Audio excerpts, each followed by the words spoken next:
तो स्वागत है आज आपका चैनल सिविल नॉलेज पार्क में। मैं आज आपके लिए लाया हूँ कि सिविल इंजीनियरिंग के इंटरव्यू में पूछे जाने वाले क्वेश्चन, चाहे वो जेई का एग्ज़ाम हो, चाहे वो एई का एग्ज़ाम हो या कंपनी का इंटरव्यू है, ये 50 क्वेश्चन अगर आपके दिमाग में सेट है, अगर आपको ये आता है तो आपको कंपनी के इंटरव्यू में तो कोई नहीं रोक सकता है। इसके अलावा जेई के इंटरव्यू में कम से कम आपका 70% से ज़्यादा ऊपर कवर हो जाएगा।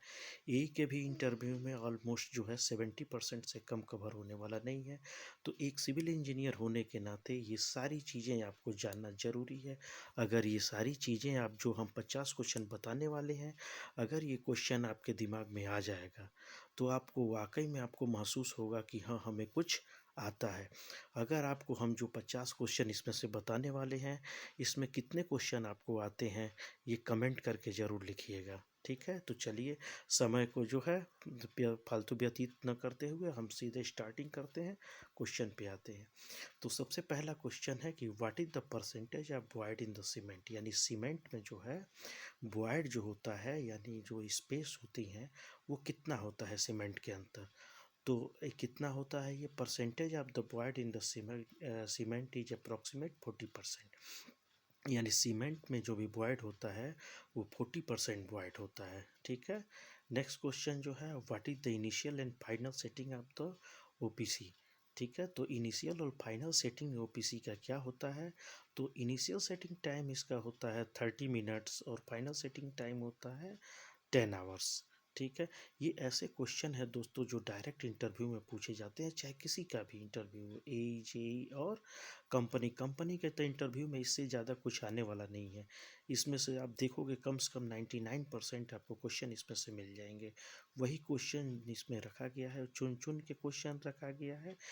कुछ तो ऐसे क्वेश्चन हैं जो कि आपको एसएससी जेई में डायरेक्ट पूछे जाते हैं। ठीक है, तो चलिए हम लोग देखते हैं next question. What is the percentage of the initial and final setting time of high alumina cement. जो हाई एल्यूमिना सीमेंट होती है उसकी इनिशियल और फाइनल सेटिंग टाइम क्या होती है। तो हाई एल्यूमिना सीमेंट की जो इनिशियल सेटिंग टाइम होती है वो होती है 3.5 आवर्स और फाइनल सेटिंग टाइम होती है इसकी 5 आवर्स। और नेक्स्ट क्वेश्चन जो है what is the Poisson ratio of the concrete. Poisson ratio actually होता क्या है। पॉइजन रेशियो जो होता है वो lateral strength divided by the longitudinal strength. ये जनरली लिया जाता है 0.1 टू 0.2 के बीच में ही लिया जाता है। कंक्रीट के लिए इनकी वैल्यू इन दोनों के बीच में लिया जाता है, लेकिन जनरली इसको लिया जाता है 0.15 लिया जाता है। डिजाइन स्ट्रेंथ के लिए लिया जाता है। जब हम डिजाइन स्ट्रेंथ की कैलकुलेशन करते हैं तो उसके लिए हम इन दोनों के बीच की एक वैल्यू लिया जाता है, वो है 0.15 लिया जाता है। ठीक है, तो हम चलते हैं नेक्स्ट क्वेश्चन की तरफ। नेक्स्ट क्वेश्चन है what is the minimum grade of the concrete use in the IS code 456/2000। ठीक है, तो ये जो क्वेश्चन है, पांचवा क्वेश्चन इसमें पूछ रहा है कि मिनिमम ग्रेड क्या यूज करते हैं हम 456/2000 के लिए। तो जो मिनिमम ग्रेड हम यूज करते हैं वो करते हैं 20 न्यूटन पर एम स्क्वायर। ठीक है, नेक्स्ट क्वेश्चन क्या है what is the percentage of the strength of the concrete reduce if the present of void space is 1%।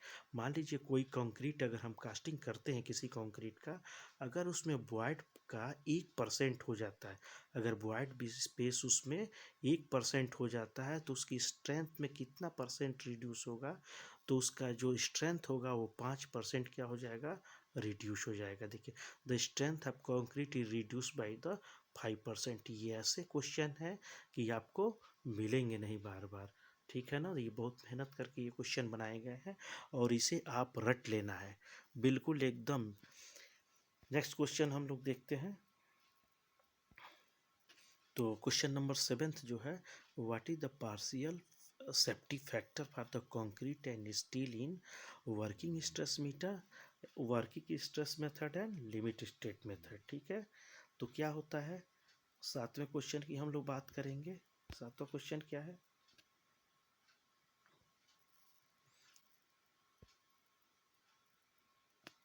सातवां क्वेश्चन यही है कि इसमें जो है वर्किंग स्ट्रेस और लिमिट स्ट्रेस से बताना है कि पार्शियल सेफ्टी फैक्टर कितना है।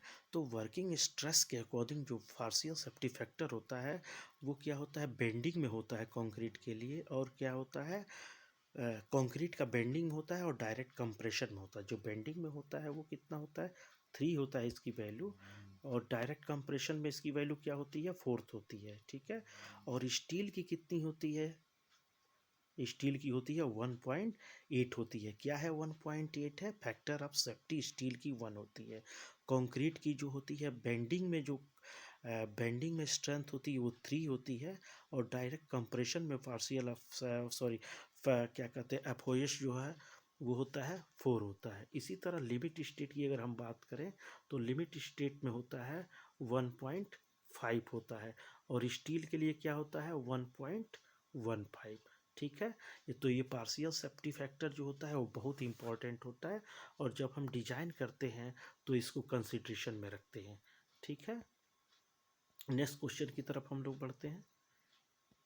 तो नेक्स्ट क्वेश्चन जो हमारा देखिए, अब एक और बहुत इंपॉर्टेंट इसमें नोट्स लिखा गया है कि जो स्टील की हम स्ट्रेंथ निकालते हैं वो किस पे बेस होता है, यील्ड स्ट्रेस होता है। इसके अलावा जो हम फैक्टर ऑफ सेफ्टी कंक्रीट की जो निकालते हैं वो किस पे बेल्ट होता है, अल्टीमेट स्ट्रेंथ। तो बेटा ये जो है दोस्तों, ये बहुत इंपॉर्टेंट फैक्टर है। इनको क्या करना है, हमेशा याद रखना है कि जब कभी भी हम स्टील का निकालते हैं फैक्टर ऑफ सेफ्टी, जब स्टील का निकालते हैं तो इसकी स्ट्रेंथ हम कौन सी लेते हैं, यील्ड स्ट्रेंथ लेते हैं। लेकिन जब हम कंक्रीट का निकालते हैं तो कौन किस पे लेते हैं, अल्टीमेट स्ट्रेंथ पे लेते हैं, ठीक है। अब चलते हैं हम नेक्स्ट क्वेश्चन की तरफ। 8वां क्वेश्चन है, what is the maximum percentage of the tension and compression reinforcement use in beam. तो ये देखिए क्या कह रहा है कि maximum percentage of tension and compression reinforcement use in, यानी कि बीम में मैक्सिमम स्टील जो होता है वो कंप्रेशन में कितना प्रोवाइड करते हैं और टेंशन में कितना प्रोवाइड करते हैं। तो बेटा हम सभी लोग जानते हैं कि क्या, कि जो बीम होता है वो किस में, ये मान लीजिए बीम का कोई सेक्शन है, ये क्या है, इसका न्यूट्रल एक्सिस है, ये वाला पोर्शन कंप्रेशन है, ये क्या है, टेंशन है। जैसे ही इस पे लोड लगेगा तो टेंशन साइन में क्या होगा, न्यूट्रल एक्सिस के नीचे टेंशन क्रिएट होगा और न्यूट्रल एक्सिस के ऊपर कंप्रेशन होगा। तो सभी लोग जानते हैं कि कंक्रीट जो होता है कंप्रेशन में स्ट्रांग होता है और टेंशन में क्या होता है, वीक होता है, ठीक है। तो इस तरह से इसकी कितनी मिनिमम और मैक्सिमम जो है स्टील कितनी नेसेसरी होगी बीम के लिए, तो ये जो होगी वो कितना है, इसमें होगी मैक्सिमम जो टेंसाइल रेनफोर्समेंट बीम में यूज किया जाएगा वो 4% किया जाएगा, किसका, cross section of the beam का। जो बीम का जो क्रॉस सेक्शन होगा उसका हम क्या करेंगे, 4% यूज किया जाएगा, ठीक है।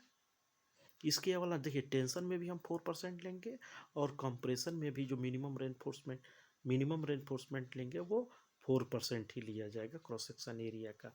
लेकिन इसके अलावा मिनिमम रेनफोर्समेंट हम कितना लेंगे, ठीक है, बीम में मिनिमम रेनफोर्समेंट हम कितना लेंगे, तो मिनिमम जो होगा वो इस फार्मूले से कैलकुलेट होता है। कौन सा फार्मूला है, AST/BD, ठीक है, AST/BD equal to 0.85 FY। FY क्या है, FY strength of the strength है, characteristic strength of the steel है, ठीक है। AST क्या है, ये रेनफोर्समेंट की एरिया है, B क्या है, विड्थ ऑफ द बीम, और D क्या है, डेप्थ ऑफ द बीम है। तो इस तरीके से हम AST निकाल लेंगे, तो जो मिनिमम स्टील होगा वो क्या करते हैं, इस फार्मूले को हम यूज करके निकाल देते हैं, ठीक है। ये मिनिमम परसेंटेज ऑफ द क्या है, reinforcement use in the beam, ठीक है, ये मिनिमम परसेंटेज होगा। अब वैसे जनरली हम क्या करते हैं, जनरली जो किया जाता है वो टेंसाइल रेनफोर्समेंट 4% क्रॉस सेक्शन का होता है, और कंप्रेशन रेनफोर्समेंट भी हम क्या करते हैं 4% यूज करते हैं।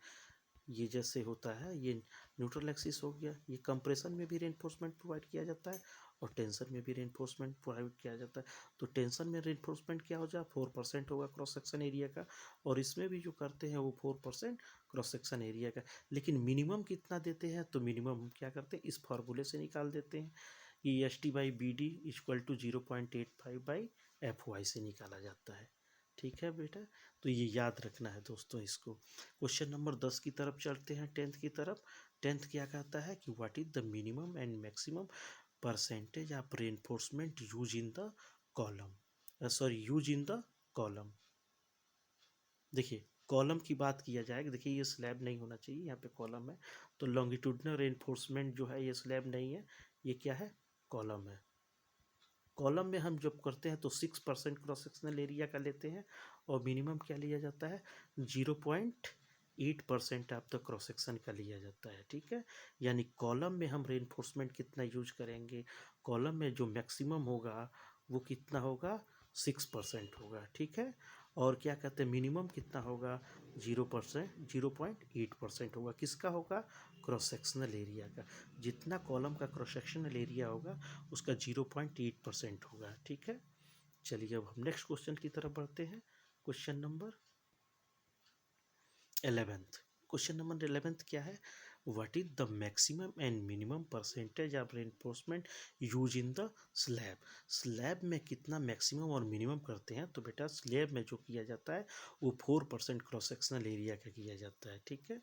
4% क्रॉस सेक्शनल एरिया का यूज किया जाता है मैक्सिमम रेनफोर्समेंट, ठीक है। लेकिन मिनिमम रेनफोर्समेंट हम इसका यूज करेंगे, मिनिमम रेनफोर्समेंट कैसे यूज करेंगे, मिनिमम देखिए क्या कह रहा है ये, कि मिनिमम जो, हाँ मिनिमम रेनफोर्समेंट हम क्या करेंगे, अगर माइल्ड स्टील है तो 0.15% आप क्रॉस सेक्शनल एरिया, ठीक है, क्रॉस सेक्शनल एरिया करेंगे 15%, यानी 0.15%, ठीक है। कब होगा ये होगा माइल्ड स्टील के केस में, ठीक है। अगर हम बात करें HYSD की केस में अगर बात करें तो 0.12% होगा किसका, क्रॉस सेक्शनल एरिया का, ठीक है दोस्तों। तो यहाँ ध्यान रखना है कि दो टाइप के यहाँ पे रेनफोर्समेंट होंगे, अगर हम माइल्ड स्टील देंगे तो 0.15% देंगे, किससे, मिनिमम रेनफोर्समेंट यूज करेंगे।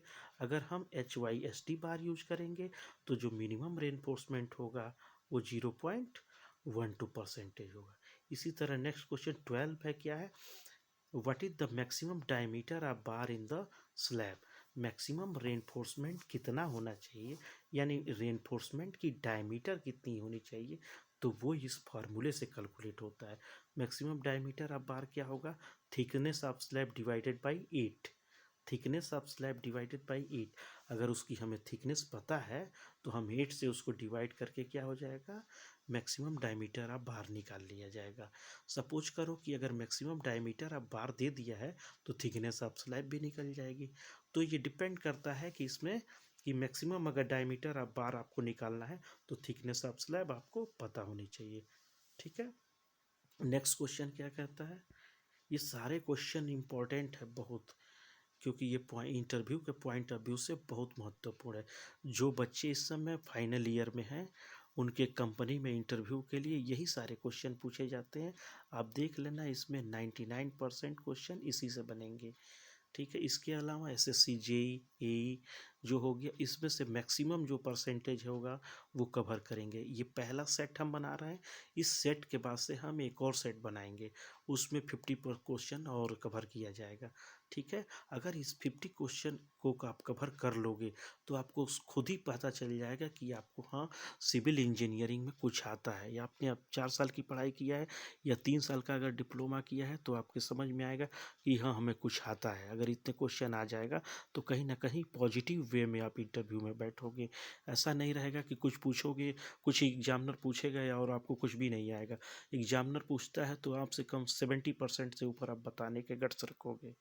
तो चलिए हम नेक्स्ट क्वेश्चन को टैकल करते हैं। क्वेश्चन नंबर 13 क्या है, कि what is the minimum cover of the slab, beam, column and footing. ये बहुत ही इंपॉर्टेंट क्वेश्चन है। कह रहा है कि मिनिमम कवर कितना यूज करते हैं, तो स्लैब में हम क्या करते हैं, 15 mm का कवर यूज करते हैं, या maximum dia of the cover, maximum dia of the slab, इन दोनों में से जो ज़्यादा होगा इसको यूज करेंगे। यानी स्लैब में जो होगा 15 mm करेंगे, बीम में जो होगा वो 25 mm यूज किया जाता है, कॉलम में जो कवर दिया जाता है वो 40 mm होता है, और फुटिंग में क्या होता है, 75 mm होता है, ठीक है बेटा। ये मिनिमम है, ठीक है। तो इस तरह से जो है ये कवर आपको याद रखना है, ठीक है, हमेशा जो है वो क्वेश्चन में पूछे जाते हैं। चलिए अब हम नेक्स्ट क्वेश्चन की तरफ चलते हैं। नेक्स्ट क्वेश्चन 15 नंबर का है। तो what is the expansion joint provided in the particular structure, कौन कौन सा है। आरसीसी स्ट्रक्चर में हम एक्सपेंशन ज्वाइंट कितना देते हैं, लोड बियरिंग ब्रिक स्ट्रक्चर में हम कितना एक्सपेंशन ज्वाइंट देते हैं, बाउंड्री वाल में कितना दिया जाता है, और ओवरहैंगिंग कोई मेंबर है तो उसमें क्या दिया जाता है। तो एक्सपेंशन ज्वाइंट आरसीसी स्ट्रक्चर में हम देते हैं 45 मीटर, ठीक है। 45 मीटर जो है हम 45 मीटर पे जो है वो एक्सपेंशन ज्वाइंट प्रोवाइड किया जाता है, ठीक है।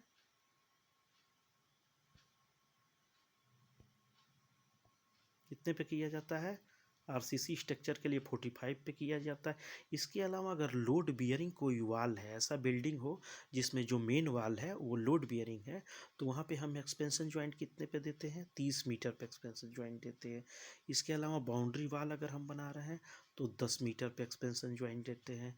इसके अलावा अगर कोई ओवरहैंगिंग मेंबर है तो ओवरहैंगिंग मेंबर 6 मीटर पे ओवरहैंगिंग का जो है वो एक्सपेंशन ज्वाइंट करते हैं। दोस्तों, आपको एक्सपेंशन ज्वाइंट पता होगा कि क्यों दिया जाता है। एक्सपेंशन ज्वाइंट बिल्डिंग में इसलिए दिया जाता है ताकि क्या करता है कि विंटर में और समर में क्या होता है, वो बिल्डिंगों का एक्सपेंशन होता है, ठीक है। तो इस कारण वो क्रैकिंग या ब्रेकिंग ना हो, इसके कारण हम क्या करेंगे, वो प्रॉपर गैप बिल्डिंग में छोड़ेंगे, जिसके कारण अगर एक्सपेंशन भी होता है तब भी कोई प्रॉब्लम नहीं है। अगर कॉन्ट्रैक्शन क्या होता है, विंटर में अगर क्या हो जाएगा, कॉन्ट्रैक्शन होगा, तब भी कोई समस्या इसमें नहीं रहेगी। तो एक्सपेंशन ज्वाइंट बिल्डिंगों में रखना ज़रूरी होती है, और वो इस प्रकार रखते हैं जो कि अभी ऊपर बताया गया है, ठीक है। इसके अलावा हम चलते हैं नेक्स्ट क्वेश्चन की तरफ से। 16 नंबर का जो क्वेश्चन है, what is the minimum thickness या depth of the footing on the soil and footing on the pile. अगर फुटिंग देखिए, कोई मान लीजिए कि आइसोलेटेड फुटिंग है, आइसोलेटेड फुटिंग सॉइल के ऊपर बनाई गई है, तो उसकी मिनिमम डेप्थ कितनी होनी चाहिए, तो क्या होनी चाहिए, 150 होनी चाहिए। इसके अलावा कोई पाइल है, ठीक है ना, कोई पाइल है, और पाइल जो है क्या कहते हैं कि पाइल जो है वो भी क्या नाम है, सॉइल के ऊपर बनाई गई है, तो ठीक है। इसके अलावा जो इसकी फुटिंग जो रखी गई है उसकी डेप्थ कितनी होनी चाहिए, 300 ठीक है। ये 300 होनी चाहिए, ठीक है। और अभी हमने कहा कि आइसोलेटेड फुटिंग कितनी होनी चाहिए, ठीक है, वो क्या होना चाहिए, 150 होना चाहिए, ठीक है दोस्तों। तो इसे याद रखना है, ठीक है। इस तरह के क्वेश्चन बहुत बहुत पूछे जाते हैं, ठीक है। नेक्स्ट क्वेश्चन क्या है, 17 नंबर का क्वेश्चन है, what is the strength gain of the concrete in percentage after 1 day, 3 day, 7 day, 14 day and 28 day. 1 day बाद स्ट्रेंथ जो कंक्रीट की होती है वो क्या होती है, 16%, यानी टोटल जो स्ट्रेंथ गेन करेगा 100%, उसमें से 16% पहले ही दिन वो क्या करेगा, स्ट्रेंथ गेन करेगा। इसके अलावा जो 3 दिन में स्ट्रेंथ गेन करता है वो 40%, टोटल का क्या हो जाएगा 40%। 7 दिन में क्या करेगा, 7 दिन में 65% स्ट्रेंथ गेन करेगा। 14 डे में क्या करेगा, वो 90% स्ट्रेंथ गेन कर रहा है। और 28 डे बाद क्या कर रहा है, 99% स्ट्रेंथ गेन कर रहा है, ठीक है दोस्तों। तो इसे क्या करते हैं, याद रखते हैं। अब हम चलते हैं नेक्स्ट क्वेश्चन की तरफ से। क्वेश्चन नंबर 18 है, what is the IS code use in the RCC structure, steel structure as well as earthquake design of structure. तो दोस्तों, ये आईएस कोड के बारे में केवल पूछा है कि कौन कौन सा आईएस कोड यूज करते हैं। तो देखो, आरसीसी स्ट्रक्चर के लिए जो हम आईएस कोड यूज करते हैं, आरसीसी स्ट्रक्चर के लिए वो क्या करते हैं, IS 456 2000 यूज करते हैं। इसके अलावा जो हम स्टील की यूज करते हैं कोड, उसको क्या कहते हैं, IS कोड 800 2007 यूज किया जाता है। इसके अलावा IS कोड यूज किया जाता है अर्थक्वेक के लिए। ये डक्टिलिटी डिटेलिंग के लिए कोड यूज किया जाता है, IS कोड 13920, यानी अर्थक्वेक का ये कोड है, IS कोड 13290, ये डक्टिलिटी डिटेलिंग के लिए किया जाता है। इसके अलावा अर्थक्वेक स्ट्रक्चर में जो आरसीसी वर्क हम यूज करेंगे, यानी जो भी रेनफोर्समेंट आप यूज करोगे, वो IS 456 2000 के अकॉर्डिंग किया जाता है। केवल डक्टिलिटी डिजाइन के लिए 13920 का कोड यूज किया जाए। चलिए हम चलते हैं नेक्स्ट क्वेश्चन की तरफ। नेक्स्ट क्वेश्चन है क्वेश्चन नंबर 19। 19 क्या कहता है, what is the minimum number of reinforcement use in the column. देखिए कॉलम में मिनिमम रेनफोर्समेंट कितना यूज करते हैं, कॉलम में जो मिनिमम रेनफोर्समेंट यूज किया जाता है वो रेक्टेंगुलर है स्क्वायर कॉलम के केस में 4 किया जाता है। इसके अलावा जो सर्कुलर कॉलम अगर हम यूज करते हैं तो उसमें किया किया जाता है 6 रेनफोर्समेंट यूज करते हैं। 4 केवल कहते हैं किसके लिए, या तो रेक्टेंगुलर होगा या स्क्वायर, ये मिनिमम है बेटा, ये मिनिमम मिनिमम 4 करते हैं और सर्कुलर के केस में मिनिमम 6 करते हैं।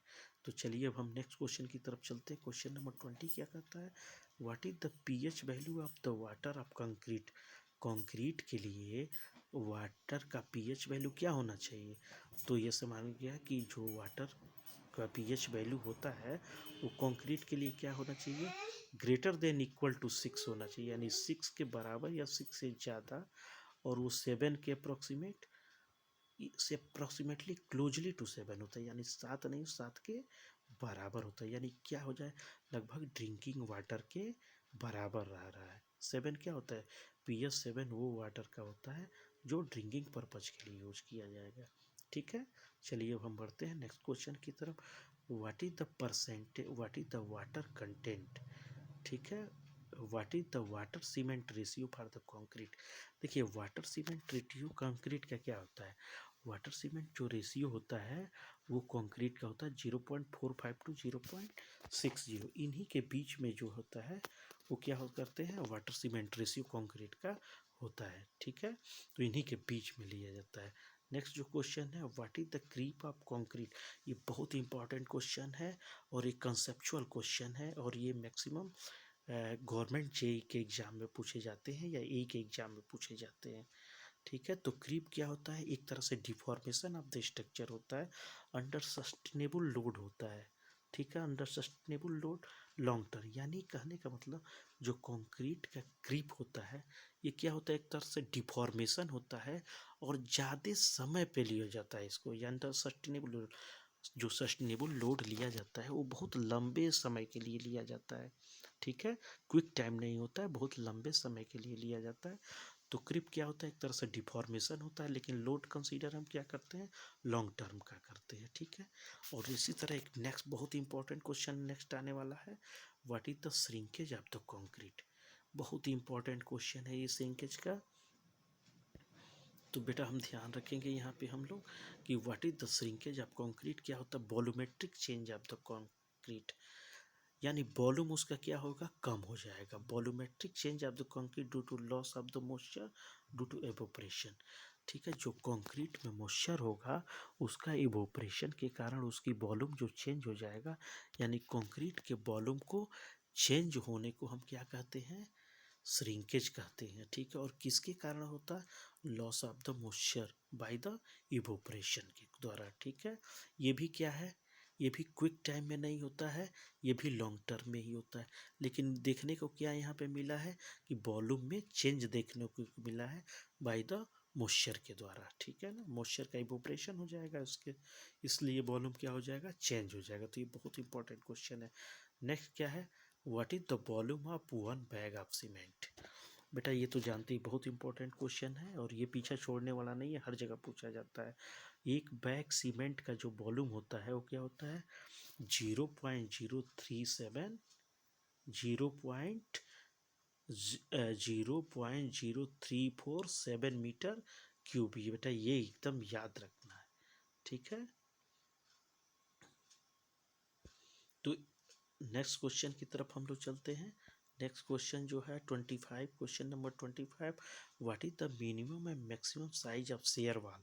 शेयर वाल की मिनिमम और मैक्सिमम साइज क्या ली जाती है, तो जो मिनिमम होती है वो क्या होती है 150 होता है, और मैक्सिमम क्या होता है 400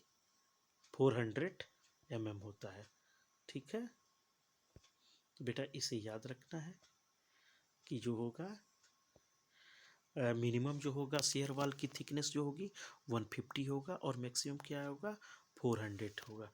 नेक्स्ट क्वेश्चन की तरफ हम लोग चलते हैं 26, what is the percentage of the strength increase in case of the helical reinforcement in in place of tie bar.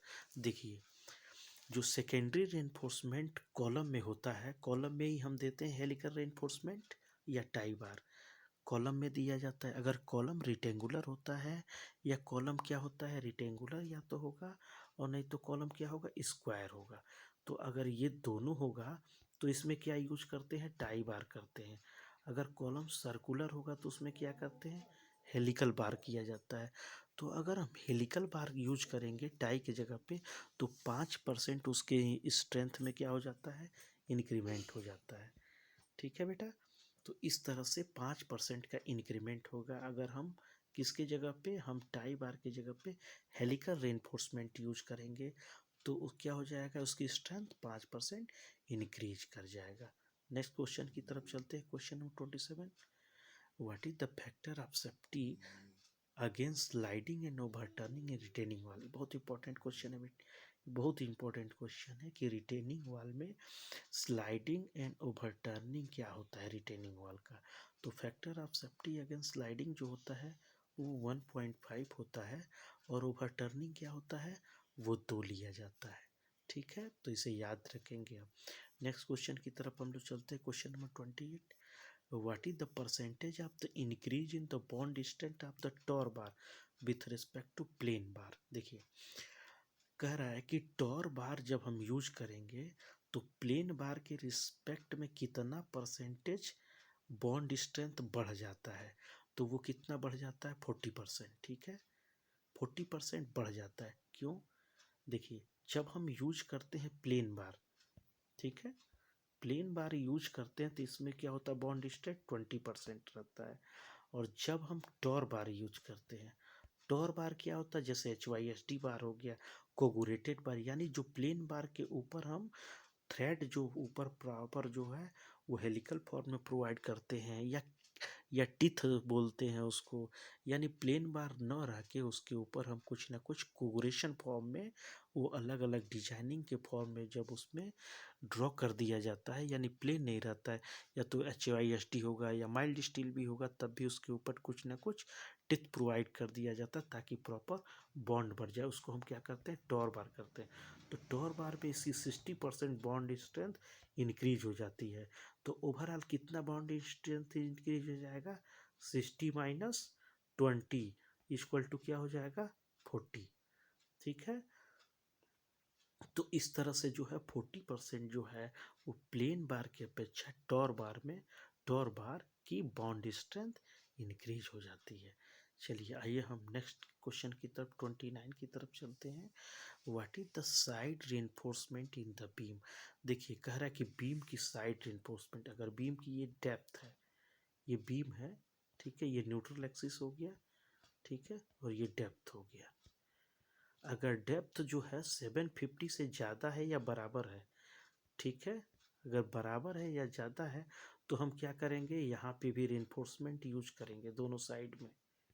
ठीक है, साइड में रेनफोर्समेंट यूज किया जाएगा। यहाँ टेंशन जोन में तो करेंगे ही, कंप्रेशन जोन में भी करेंगे, लेकिन साइड में भी किया जाएगा। और ये तभी पॉसिबल है जब 750 mm से ज़्यादा इसकी डेप्थ हो या इसके बराबर हो, तब हम क्या करेंगे, तब इसमें साइड रेनफोर्समेंट यूज किया जाएगा। और क्या किया जाएगा, 0.1% cross section of the beam, जो बीम का क्रॉस सेक्शन है उसका 0.1% क्या किया जाएगा, दोनों साइड में प्रोवाइड किया जाएगा। यानी ये जो बीम है यहाँ पे भी प्रोवाइड किया जाएगा साइड में, और यहाँ पे भी साइड में प्रोवाइड किया। ये तभी हो सकता है जब इसकी डेप्थ क्या हो, 750 हो या इससे ज़्यादा हो।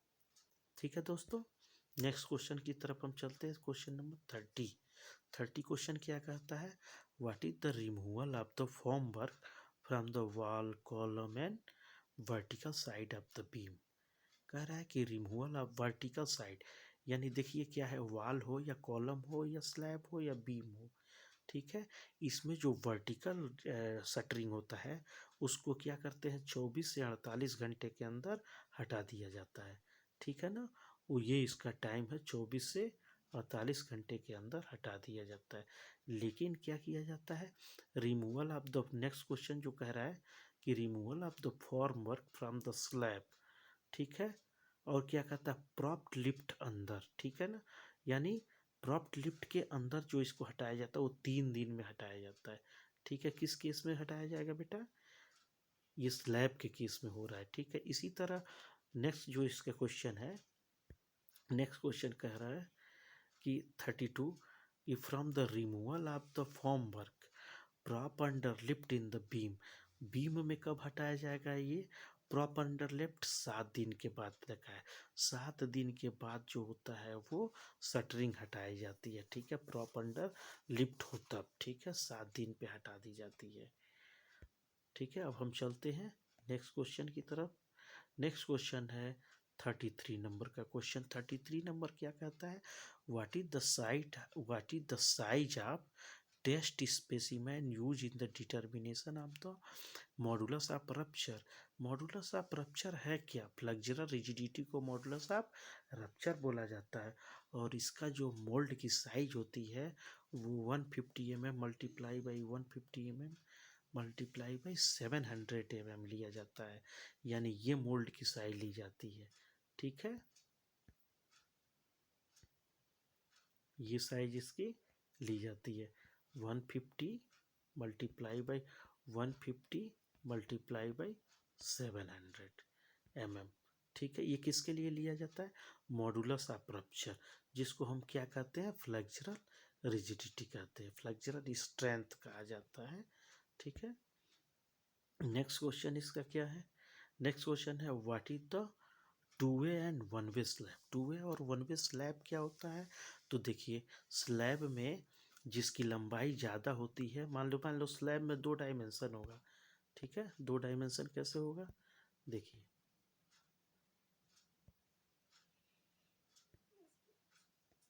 ये हो गया स्लैब आपका, ये है L X, sorry L Y, L X है और ये है एल वाई, ठीक है। यानी एल वाई हम उसे ले रहे हैं जिनकी साइज क्या है, ज़्यादा है, मोर है। और एल एक्स क्या है, जिनकी साइज जो है वो क्या है, कम है, ठीक है। तो इस तरह से इनका जो रेशियो होगा, इनका रेशियो जो होगा एल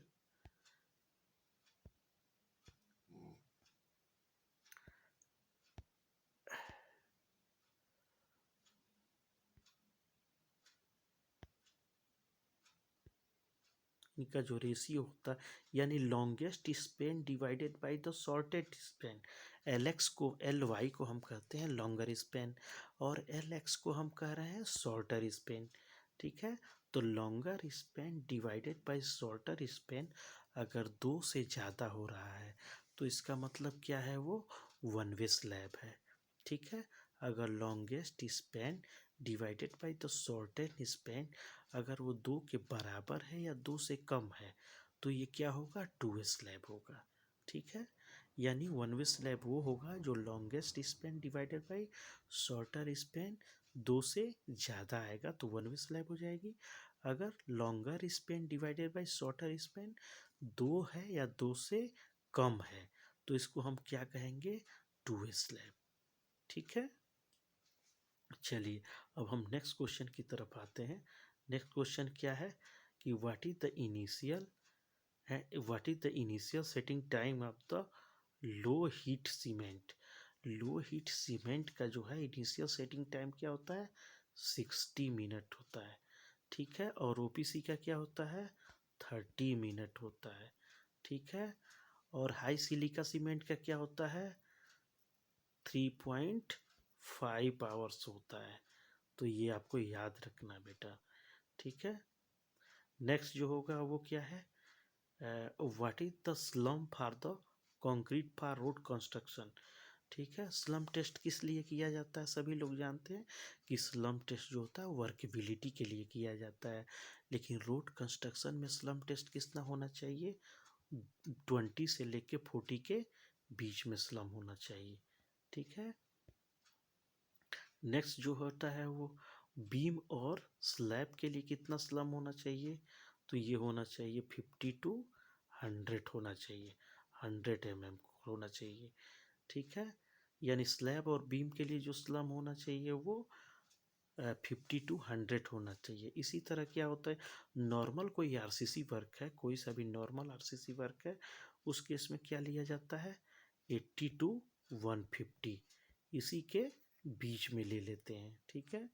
नेक्स्ट क्वेश्चन की तरफ हम लोग बढ़ते हैं। नेक्स्ट क्वेश्चन क्या है, अगर कोई क्या है मास कंक्रीट है, अगर मास कंक्रीट कहाँ पे यूज किया, जैसे डैम बनाने में किया जाता है, रोड कंस्ट्रक्शन में भी किया जाता है, ठीक है। तो इनका क्या होना चाहिए, 25 से 50 के बीच में स्लम होना चाहिए, ठीक है।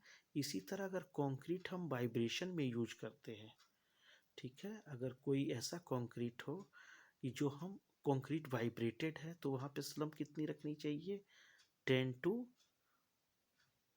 टू क्या 25 इसी के बीच में रखना होता है।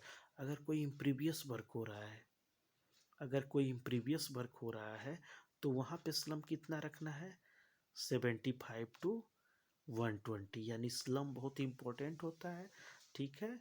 और ये क्या होता है, फील्ड टेस्ट होता है, फील्ड टेस्ट के अंदर स्लम टेस्ट आता है, और स्लम टेस्ट जो होता है अलग अलग कंस्ट्रक्शन के लिए अलग अलग वेरी करता है, ठीक है। वर्केबिलिटी को दर्शाता है स्लम, और स्लम जो है वो इस पर्टिकुलर एलिमेंट्स के लिए, पर्टिकुलर मेंबर के लिए इन रेंज में होना चाहिए।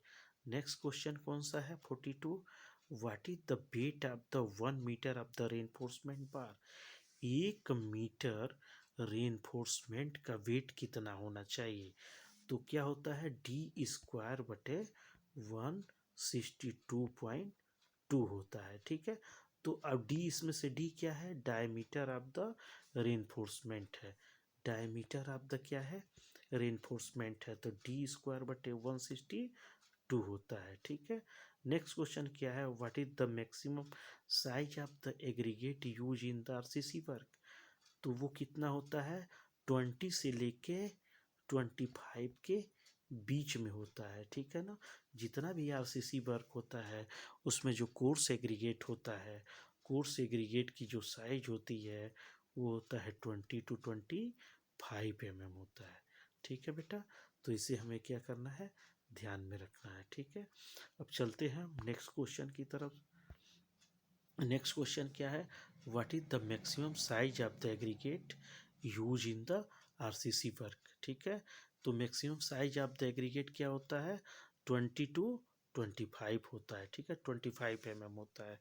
अब हम नेक्स्ट क्वेश्चन की तरफ चलते हैं। 44 जो क्वेश्चन है वो क्या कह रहा है कि what is the void of the 50 kg of the bag, what is the void of the, पूरा क्वेश्चन हम पढ़ते हैं, what is the volume of what is the volume of 50, what is the volume of 150 kg bag of the cement in litre. इसका मतलब ये हो गया कि एक बैग में 50 किलोग्राम सीमेंट होता है, तो इसके वॉल्यूम में ये वॉल्यूम कितने लीटर के बराबर होगा, ठीक है। यानी एक बैग सीमेंट कितने लीटर के बराबर होगा, कितने लीटर बॉल वाटर के बराबर होगा, तो कहा गया है क्या होगा, तो वॉल्यूम ऑफ 1 बैग यानी 50 kg ऑफ द सीमेंट कितने लीटर के बराबर होगा, 34.5 लीटर। यानी सीधे सीधे शब्दों में कहा जाए तो एक बैग सीमेंट का वॉल्यूम किसके बराबर होता है, 34.5 लीटर वाटर के बराबर होता है, ठीक है। नेक्स्ट क्वेश्चन की तरफ हम चलते हैं। 45 नंबर का क्वेश्चन क्या कह रहा है, how many water require for the hydration of 50 kilogram of the cement in the seal container.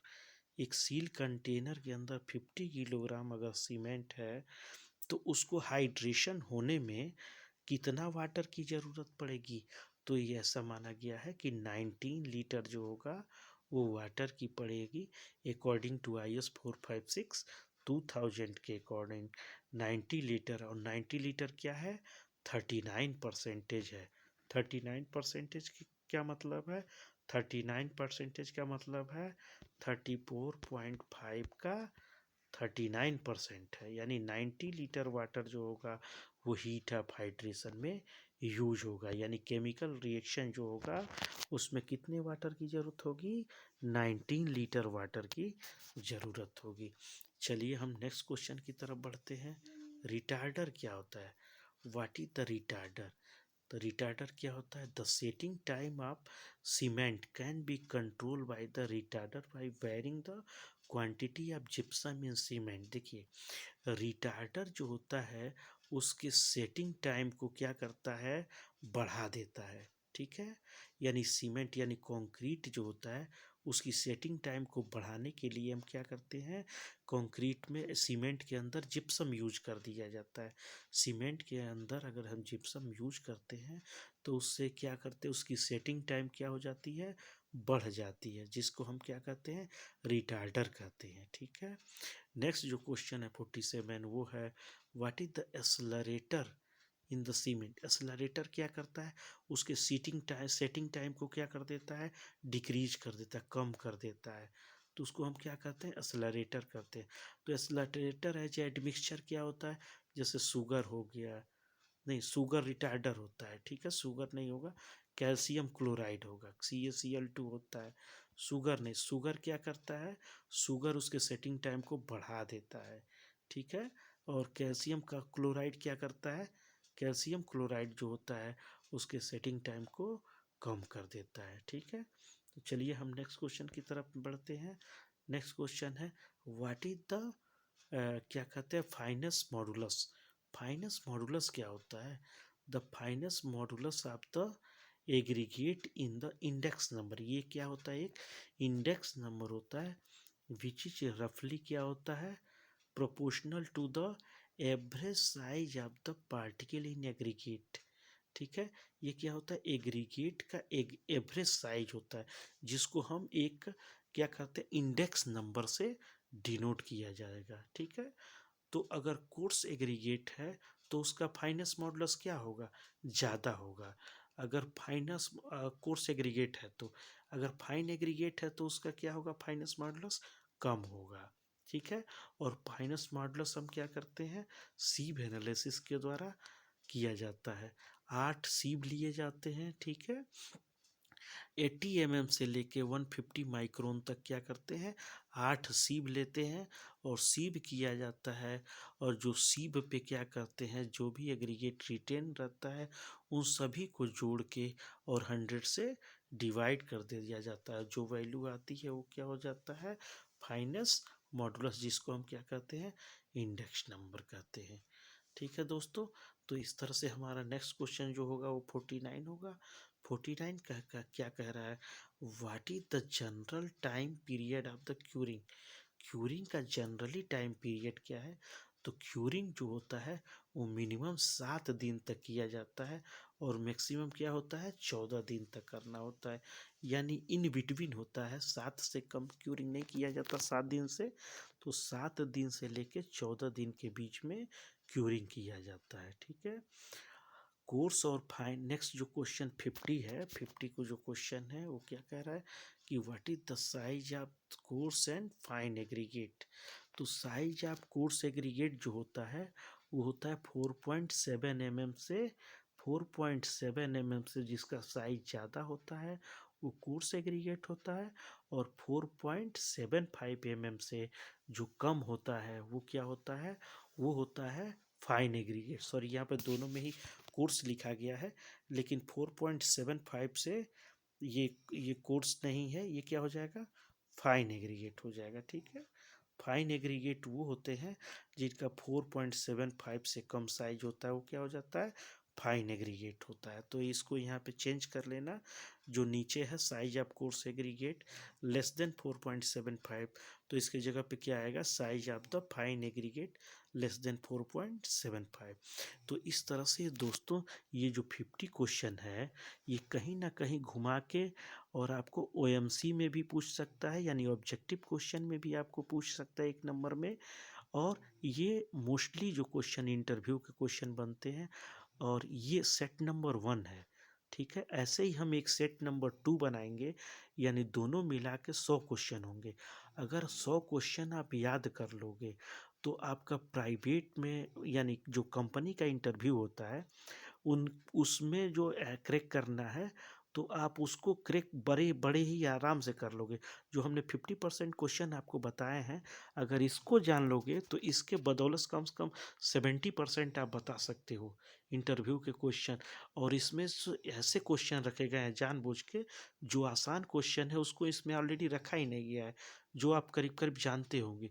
इसमें से नो डाउट बहुत क्वेश्चन जानते होंगे, लेकिन कमेंट करके लिखना कि कौन कौन से क्वेश्चन आपको आता है और कौन कौन से क्वेश्चन आपको नहीं आता। जो आता है वो आप लिखिए, अदरवाइज बाकी नहीं आएंगे, ठीक है ना। तो इसका मतलब ये है कि ये इंटरव्यू के पॉइंट ऑफ व्यू से बहुत इंपॉर्टेंट है, और उनके लिए तो ज़्यादा इम्पोर्टेंट है जो अभी फाइनल ईयर के स्टूडेंट है, जो कि कैंपस ड्राइव के लिए क्या कर रहे हैं, प्रिपरेशन कर रहे हैं। इसके अलावा जो कंपनी में काम भी कर रहे हैं उनके लिए भी ये बहुत बेनिफिट होता है। क्यों? क्योंकि उनका एक्चुअली टाइम व्यतीत हो जाता है और सुपरविज़न का काम मैक्सिमम साइट पे करते हैं, तो थोड़ा सा उनके कोर्स वर्क जो होता है, किताबों से थोड़ा सा उनका रिश्ता क्या हो जाता है, थोड़ा सा दूर हो जाता है, छूट जाता है। बाकी उनके एज ए प्रैक्टिकल जो होता है उनको नॉलेज बहुत होती है। तो ये आप सभी के लिए इंटरव्यू के लिए बहुत, सभी तरह के इंटरव्यू के लिए ये बहुत इंपॉर्टेंट क्वेश्चन है, जो कि फ्रिक्वेंटली पूछे जाते हैं किसी भी एग्जामिनेशन में। जैसे आपका जेई हो गया, यूपी ट्रिपल एससी के थ्रू जो वैकेंसी जेई की आती है, एई की सारे स्टेट में जितने में भी आती हैं, वो यही सब क्वेश्चन घुमा फिरा के पूछते रहते हैं। क्यों? क्योंकि ये इंटरव्यू 10 से 15 मिनट का होता है, और 15 मिनट में यही सारे क्वेश्चन जो है फ्रिक्वेंटली पूछा जा सकता है, कंसेप्ट वाइज पूछा जा सकता है। एक दूसरा सेट हम लेके आएंगे, उसमें हम पूरा कवर कर लिया जाएगा।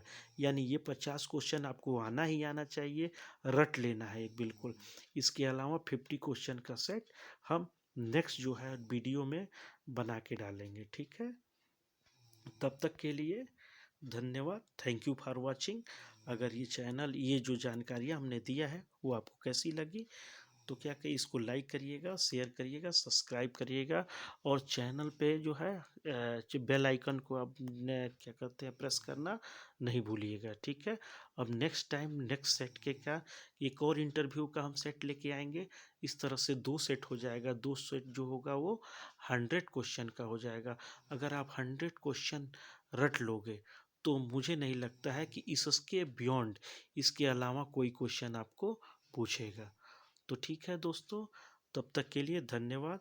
चैनल को सब्सक्राइब करना न भूलिएगा और अपने दोस्तों के साथ शेयर करिएगा, ठीक है।